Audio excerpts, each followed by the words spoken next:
we are joined by friend of the show, independent journalist Jason Lavigne, and filmmaker Dean Rainey to speak about their new documentary, The Shot, the Sean Hartman story. But before we do speak about it, before we bring them on the show, I want us to play the trailer for this video and then we will bring them on. So guys in the back, please be patient. Welcome back to Cincinnati, where medical personnel have been working on Bill's safety, Damar Hamlin, for the last 9 minutes. Hamlin made a hit, got up, took a couple of steps, and then just fell to the ground. In 2021, with the rollout of the COVID-19 vaccines, we witnessed cardiac arrests in athletes like we've never seen before. The evidence is getting stronger all the time, to the point, in my opinion, where it's difficult to argue that the vaccine has not had terrible consequences. Multiple research reports show that heart inflammation risks tied to the vaccines may be far greater and maybe even more dangerous than previously reported, particularly among young men. Unfortunately, my only son had to have a shot to play hockey. He was forced into it, coerced into it, told it was safe and effective. After my son Sean took his first Pfizer shot, he was found dead on the floor beside his bed on the morning of September 27, 2021. There's tens of thousands of other children that have been severely harmed by this COVID-19 gene therapy. And so we launched a lawsuit against Pfizer for wrongful death. We also launched a lawsuit against the government of Canada for fraud and deceit. I miss my boy, and I want him back, and I know he's never coming back. And the combination of rage and sadness is powerful. People, please join me in the fight and help me beat them. For Sean and for everybody.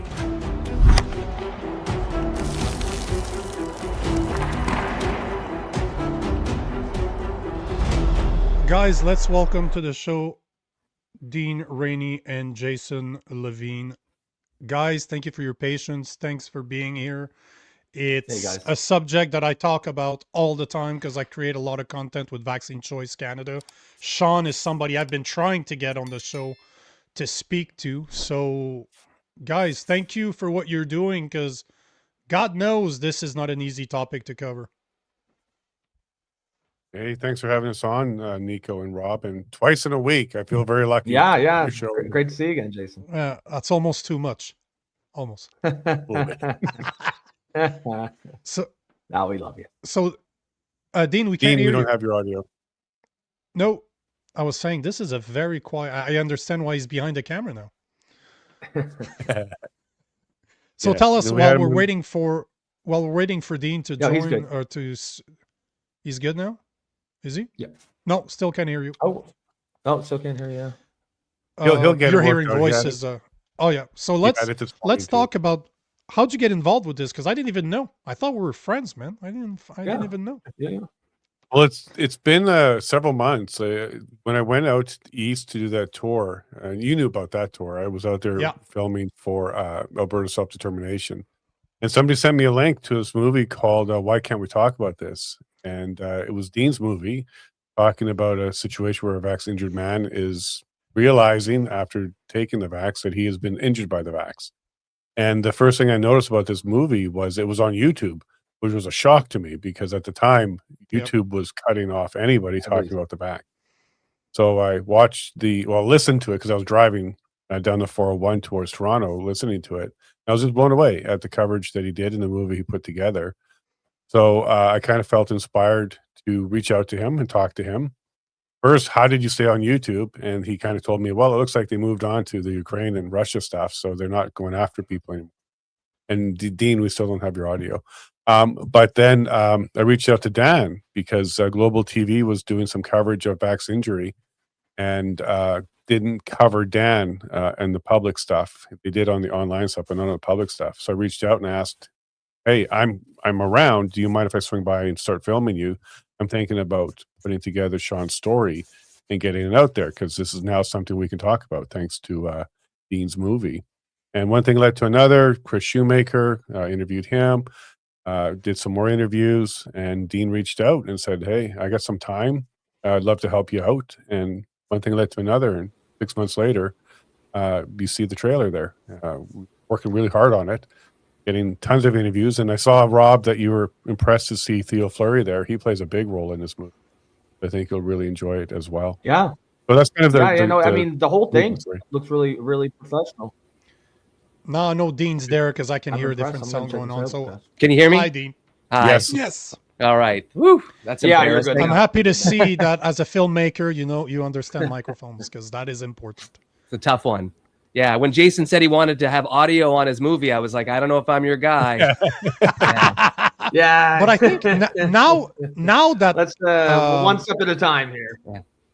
Now that Jason mentioned which other documentary you actually worked on, or that you actually you released, they Ted Kuntz from Vaccine Choice Canada, obviously, and from NCI, because they showed that documentary when I was in Kitchener in the last NCI event that was in Kitchener last year, right? That was you that were showing your documentary. Yep, and I was there. Yeah, I was there that night, and then you and I did have a conversation. I think you were going to have me on the show for that, but it just never happened. A lot of things going on in the world, but I'm happy to be here tonight. That's how much my memory sucks. I'm sorry, bro. No problem. It's great but to here you circle are. back to this. Yeah. So why did you want to work with Jason? Because I do a lot of work with him, and you either like him or you don't, right? So what made you want to do work with him? I mean, this is a first that I've ever collaborated like this. When I was releasing the movie Why Can't We Talk About This and going around to the screenings, a lot of people, like everybody at every screening, was saying, "Have you heard about Sean Hartman? Have you heard about Sean Hartman?" And I'd say, "Yes, I've heard it. It's a terrible story. I didn't know till too late to tell the story. I was busy telling this one. That one needs to be told." And then sort of around the same time, Jason reached out and said, and I was surprised to hear from Jason because I had been following him with the COTS trials. I had been following his coverage of everything going on in Alberta, and I was really impressed. When he called me, I was like, "Oh, I've heard of you. I know you." I was a little excited, and I thought he did great on that coverage. And he said, "Okay, I'm coming to Ontario. I'm going to do this and interview Dan and a bunch of doctors. I'd like to interview you, talk about your movie." And so I had this really great time talking with Jason. And I said, "Okay, you're going to do a documentary. Like, I don't know if you've done one before. It's a lot of work, but, good on you. If I can support you, let me know." And then I kind of kept it in the back of my mind. And then as I did more screenings, people would say, "Hey, are you going to do Sean Hartman?" And I said, "Nope, somebody's on it. Somebody's working on it. That story will get told. Don't worry." So I kept bugging Jason, "How you doing? Are you coming along?" Because I know he had a lot of issues at the time that he was dealing with, a lot of topics to cover. He's got a daily show and all this stuff. And so around Christmas time, I think right early December, I kind of reached out and I said, "Look, it's really a big job. Can be overwhelming. If you get stuck, I'm here. I want to help you tell this story." And so he just sort of said, "Okay, let's go for it." Handed it over to me and let me and my team kind of have a go at it. I was nervous because we've never worked together, and I'm doing something to see, can I be true to his interviews? He did some really great interviews with everybody involved. And so, yeah, we just had this partnership, and it's unusual for us, but I guess it's very 2026, right? Everybody working remotely and collaborating. So you guys did not know each other prior to this. You guys had never worked together. Well, you knew who he was, but you're not friends or anything. And you said yes, and you're the one that did all the edits, because I do a lot of interviews, so I understand what that takes. I have my 3 cameras set up, all the lights. That I'm used to recording in person, but the edits, which I also do all of my content, is a fucking pain in the ass, and it takes forever to do edits. So an hour and a half documentary, you offered your services to edit that whole thing and piece it together. Is that what I'm hearing? Yeah, I mean, the story had to be told, and he had some great interviews. When I heard he had Dr. Peter McCullough, Dr. James Thorpe, he was going to get Theo Fleury. I was like, I got to be part of this, I think. And if I can help him, I certainly didn't want to step in and do anything. If he had a vision, but I know that this is a big task, and a lot of people think it maybe looks easy until you get under the hood. And then it's like, oh, you can just drown in all the footage and all the choices and everything. And I thought, well, if I can just do some heavy lifting, you already have a vision for the story. Let me just have a crack at it, and then we can tweak it after there and this and that. And yeah, so it's worked out. I think we're both really, really happy with it. I think Dan's really happy with it. I just really think it's important. It's an important story. Rob? Yeah. Go ahead, Rob. Yeah, so this got, first of all, I mean, the doc looks really, really well done, guys. So great job on that. I'm definitely going to check it out. You're new to the show, Dean. I'm a common sense liberal, an anti-woke liberal, but still, left of center. So my take is I'm probably the most normie on this issue. I certainly do not agree with much of what went down during the pandemic, and I've got a lot of questions. So I'm definitely going to check this out because you guys are probably more informed about that stuff than I am. Now, my question to you is, just judging by the content of the trailer there, a lot of those stories, the athletes fall, going down during a game or the headlines, I certainly remember seeing a lot of those and thinking like, geez, there really is something going on. Now, just to put on my skeptical hat, is it possible that it's just some confirmation bias going on? It's those stories were always happening. It's just now they're getting airtime. Or do you guys have what are the numbers backing this up? Is there statistics showing that this kind of thing is happening? Because it certainly seems like it's happening anecdotally. But what are the numbers behind the anecdotes? Peter McCullough did a full study on it. Sorry, Jason. I'll just add my bit and then you follow up. Peter McCullough did a whole study on it, and the numbers are there. I can't recite them here, but even just if you just run the numbers through, ChatGPT or Google search or Grok or whatever, you'll come up with, in the last 4 years, there's about 25 to 30 public professional athletes collapsing on the field. That's not off the field. That's not in the dressing room. That's not in practice. That is 25 in those 4 years. And I think before then it was like 2 or 3 in 15 years. So it's a dramatic spike. And I think we can all remember those happening. Statistically, yeah, it certainly seemed like a lot. And I guess athletes, obviously they're healthy, but they probably would be more susceptible to issues of the heart because of what they do for a living. Their heart rates are probably going to be much higher than the average person. And the youth too, because if you look at the numbers, you're talking 25 on the professional level. But if you look, I think it's in 2022, 2023, there's something like 1,800 reported case of athletes, not just professional, but amateur athlete, meaning high school, college, university, collapsing. Yeah, exactly. So the 25 is at the professional level, which was caught on camera for everybody to see. There's videos of referees just pooping in front of everybody, but off camera there's reports almost 2,000 in the last few years. It's something that never used to happen, especially not for athletes. This is the problem. You're talking about people that are supposed to be the healthiest of the healthy, yet they're the one collapsing on the ground. That is very problematic, but it's not being addressed. So I'm happy that you guys are doing that documentary, because you're not going to get a lot of love for that documentary. No. And one thing that I really enjoyed working with Dean on was he's not a drama guy. He's not trying to put drama in there at all. Everything is backed by peer-reviewed papers, the FDA, news articles, and Dr. McCullough's work as well. Everything that's said in there is referenced. We've got lots and lots of scientific work, medical information in there. And it's not a drama piece, even though it is a tearjerker, because what we're dealing with is a loss of a son. There's actually 3 children in this documentary that we cover. We get into the autopsies as well, the legal filings as well, because there's 2 lawsuits involved here. So this is a well put together documentary that's well referenced. So Rob, I think what you're going to do is when you watch this, your skepticism is going to melt away, because we're not trying to, be a narrative here or counter narrative or anything like that. We're bringing forward the documents. We're bringing forward the information. Pfizer's own documents are in this documentary as well, to back up what Dr. Thorpe was laying out for everybody. And what it is an increase in young men, especially when they have adrenaline that kicks in. It triggers, as Dr. McCullough lays out very clearly, a certain heart condition that will be fatal within 1 hour. And this is what the autopsy shows for Sean Hartman's death.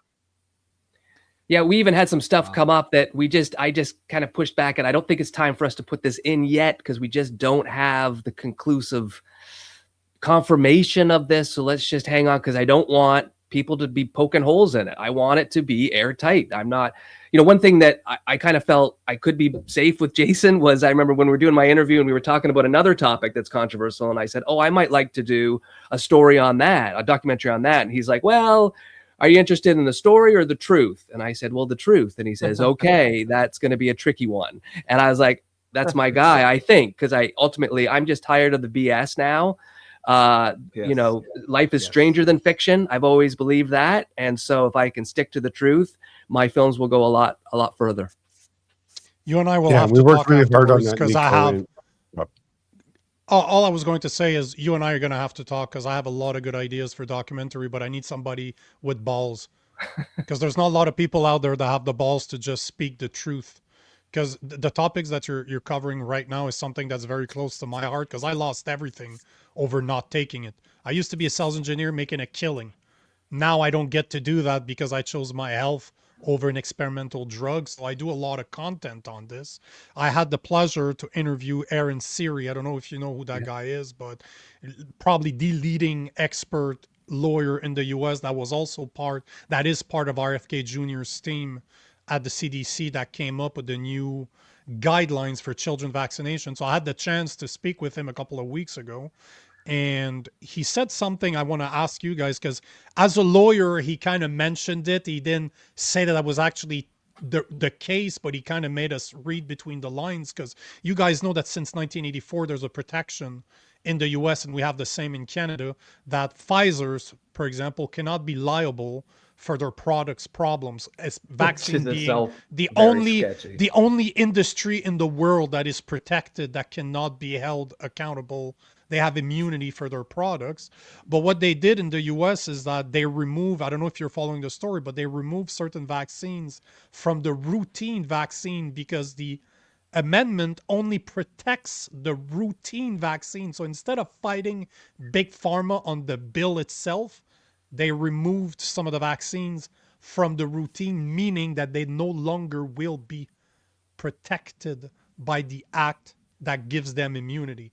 And this, to me, and that's my question for you, Dean, especially, considering this is your second documentary on vaccination injury, do you think that this is something that should happen in Canada, where Pfizer and other big pharma should lose their immunity that they have, the protection that they have by government for their products? Let's correct that, Nico. Yeah. Canada does not have that. We don't have you're that. actually correct on that. No, the US has that. There's a Supreme Court decision that removed the liability. That's true. That's in the documentary. Canada does not have that. It's why Pfizer is being sued by Dan Hartman. They only had a contract. The contract. Hold on. The contract. But it's they not do a have law. protection but they do have protection in Canada. For sure they do. Why do you think VISP exists? They have a contract that promises some immunity, but it's not a law. It's not a law. And if they break that contract, it's not a law like the 1984 Act that passed in the US. No. And we've not ever had a vaccine injury support program until this COVID. So we never had anything before. This came. Since we're on the topic, Dean, can you go into that lawsuit a little bit, and where are we at right now with that? Jason can probably speak to that better. Dan's lawsuit against Pfizer, which is another reason why this film is important, because this is ammo now for getting the word out, getting the issue out there. Correct. So Ontario judge has ruled that this lawsuit can move forward against Pfizer because there is grounds to go ahead and do this. Pfizer has filed a defense just last month, and the next steps of the Pfizer portion of the lawsuit is moving forward. So there's going to be discovery and questions being asked, and lots of things on the record coming out. The second lawsuit against the government of Canada in 2025, that was dismissed by a Liberal Ontario judge, claiming that the Health Canada, government of Canada, does not have a duty of care to Canadians when it comes to doing things like issuing vaccines and allowing vaccines into the market. That has been under appeal, and just this Monday, the appeal was heard in the courts in Ontario. 3 judges are sitting there listening to it. All the arguments have been put in. Now we have to wait 3 to 4 months to get a decision on the appeal on whether or not the government of Canada can be brought back to the table to continue that lawsuit. But Nico, the lawsuit for Pfizer has been approved to move ahead, and they are moving ahead, heading towards a judge trial on that. That's fucking insane, Jason. What you just said about Health Canada? Where was that, Rob? I was just saying that's insane. And I just want you to repeat that. So Health Canada, or the government of Canada, has the power to force us to take a medication such as the vaccine, but at the same time, they do not have a duty of care. Like, as a legal standard, they do not have a duty of care. That seems like the bare fucking minimum if you're going to be forcing drugs on the population. Rob, when a liberal starts saying that kind of things, you make me very happy and excited, because you're absolutely correct, and we cover this in the documentary as well. How nonsense that is. Even on the U.S. side, they were shocked that that's the case as well.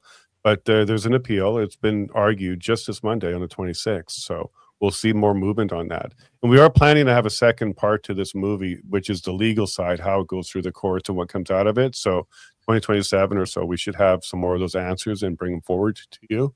But the good news is we also cover the product liability, Nico, in the U.S. side. And you're correct. The Supreme Court there made a decision that removed product liability for vaccines specifically. And Dr. McCullough goes into great detail about how horrible that is and how destructive it is. Because without product liability, you don't get improvements.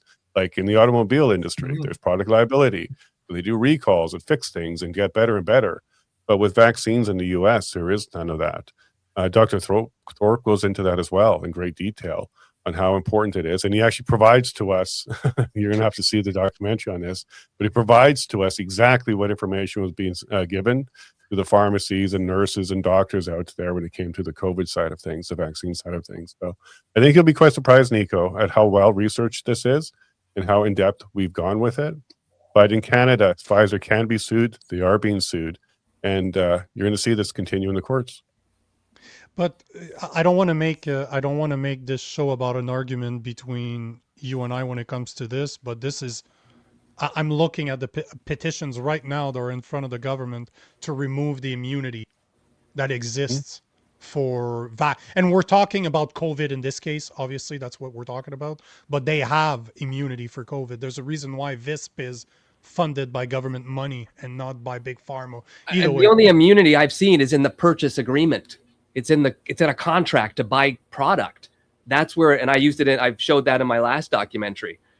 So I think obviously, and if they're allowing the case to proceed, then it's not that is very, you know what? I want to be wrong on that one. I really, really hope that I'm wrong, but all the research I've done has showed me that it was actually correct. You might be right that the act doesn't protect as much as what we see in the US by the act that was passed in 1984.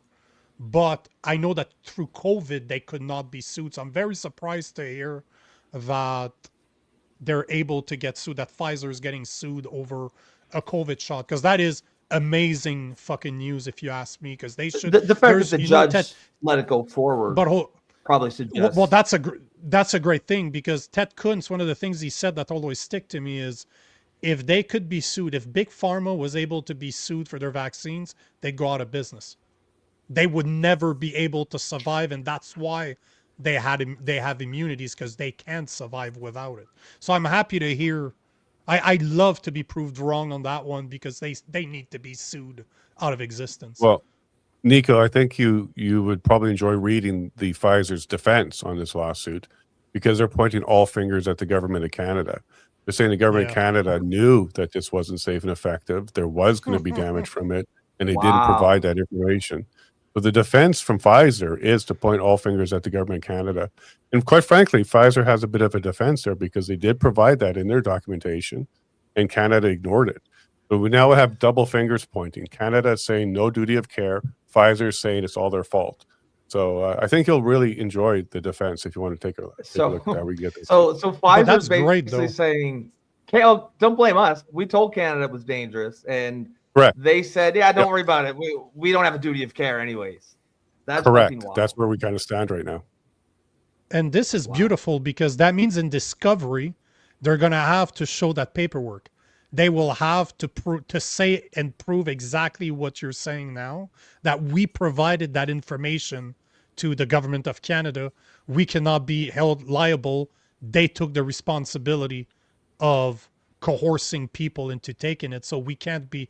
That is a massive fuckfest. That's even worse than Pfizer getting sued. For them to be able, because they're going to do it. Because again, if they don't, that means Pfizer vaccinate the portion of Pfizer that does vaccinations going to go out the window and they're going to die. They're going to get sued into oblivion. Correct. And those papers exist. And if you recall, they tried to have them sealed for 20 or 75 years. 75 years, yeah. But there was a whistleblower who leaked them, and those documents came out. They're not even denying those documents. They're actually pointing to those documents as evidence that Canada should have known better, basically, is what their defense is. Because that's what they showed in their trials. It wasn't safe and effective, and it was killing people.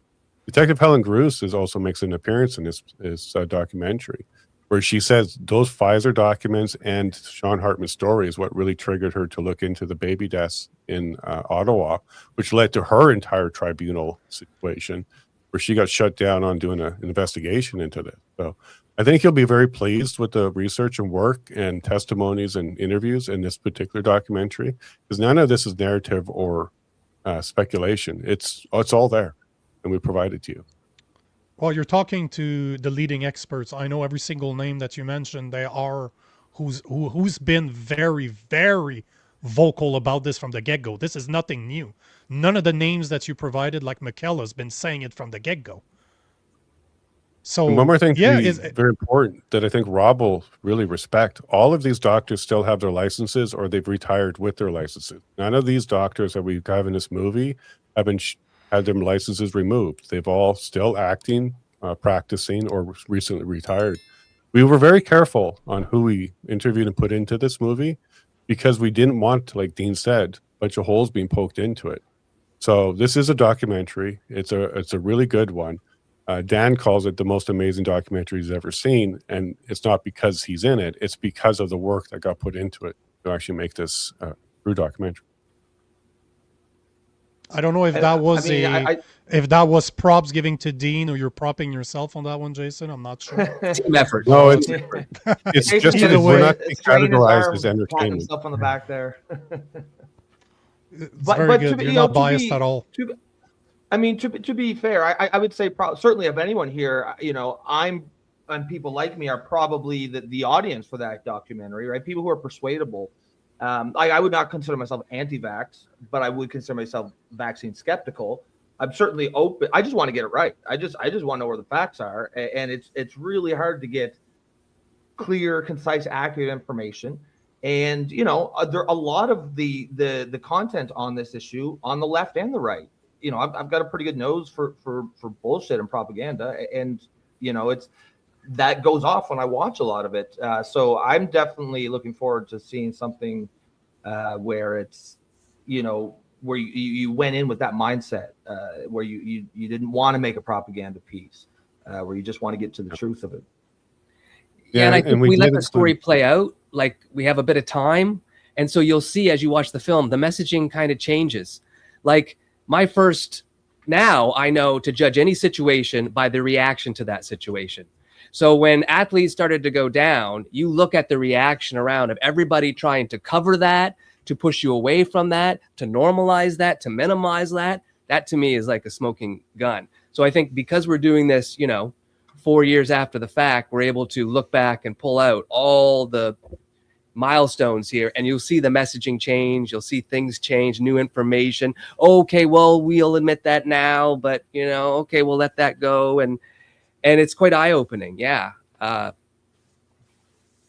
Question for you, Dean, concerning, because now it's your second video. One of the things that I've noticed as someone that speaks about this all the time is the reaction of the people that got the vaccine.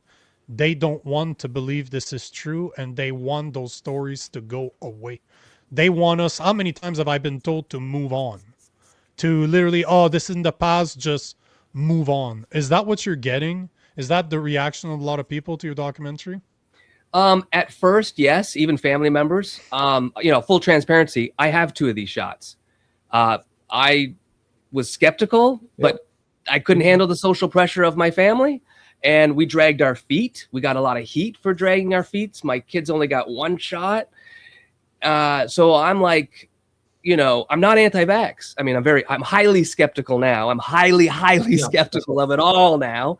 But it's changed. The reaction has changed. At first, there was a lot of pushback. There was a lot of trolls, but they never argue. They don't have any points to make. They don't have any rebuttal. It's just emotion and insults. But then that just tapers off because they just they start to just see more and more evidence of it. Maybe they know people that now have it or themselves have experienced this. But I always say, I think there is an enormous amount of trauma attached to that entire pandemic. And yes, a lot of people, it is really hard because now they have to think, what's in my body? Am I a ticking time bomb? Could I go at any time? Am I going? Yeah. So it's a tough one for sure.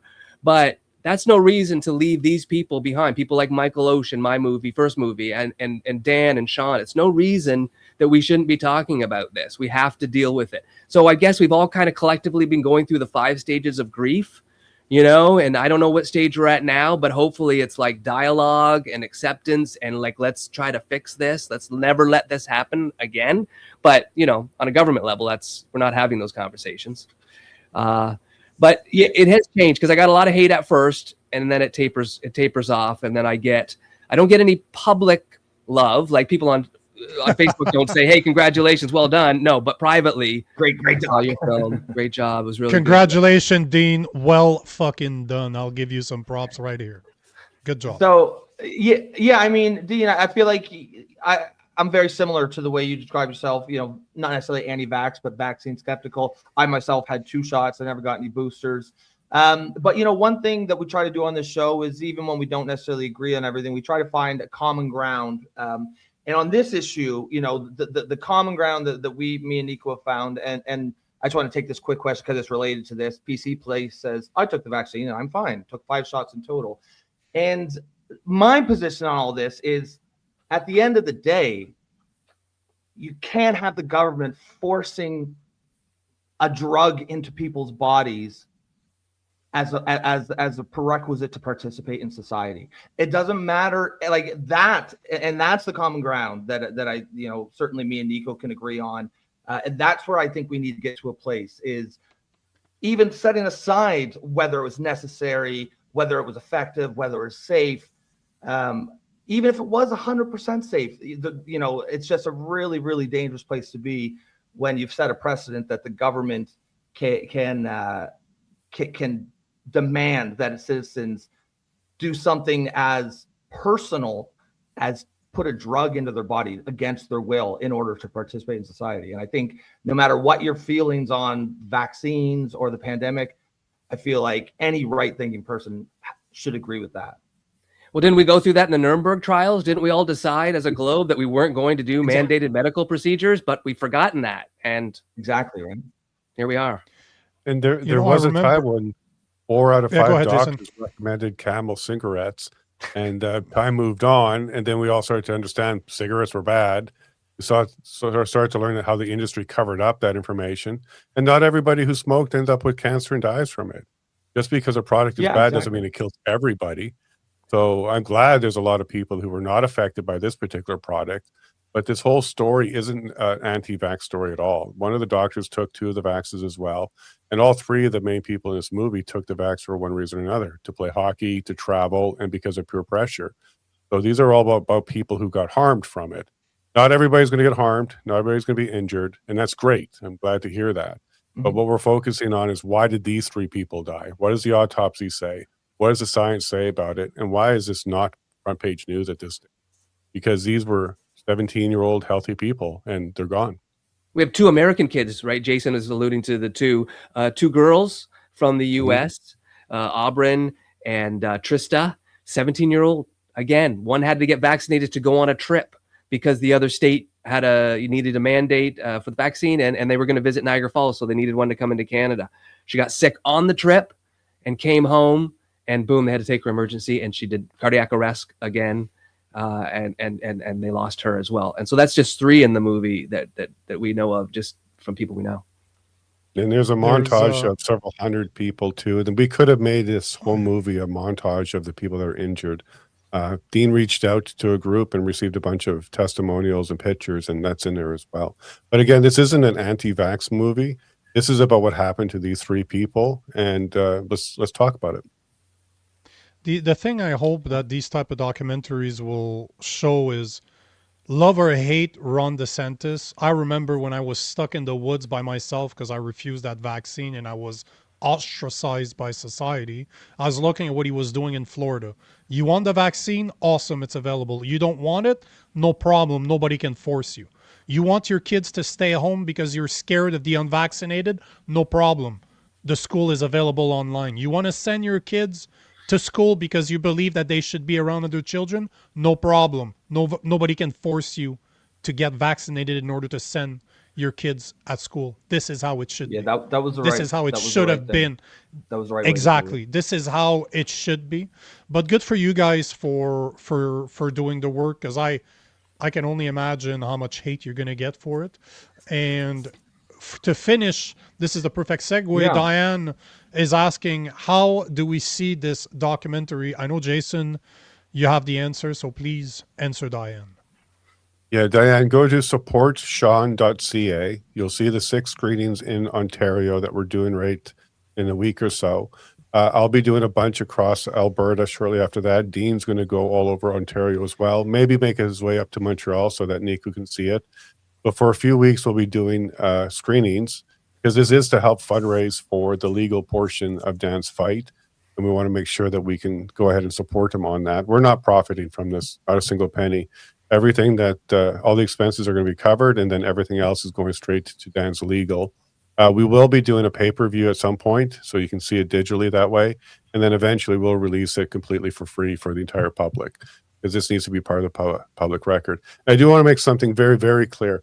I will be flight coach, and I will definitely make sure. I was going to say. I'll fly coach, because I always fly coach. The man of the people. So can we see your expense report? Are we gonna have to see that expense report?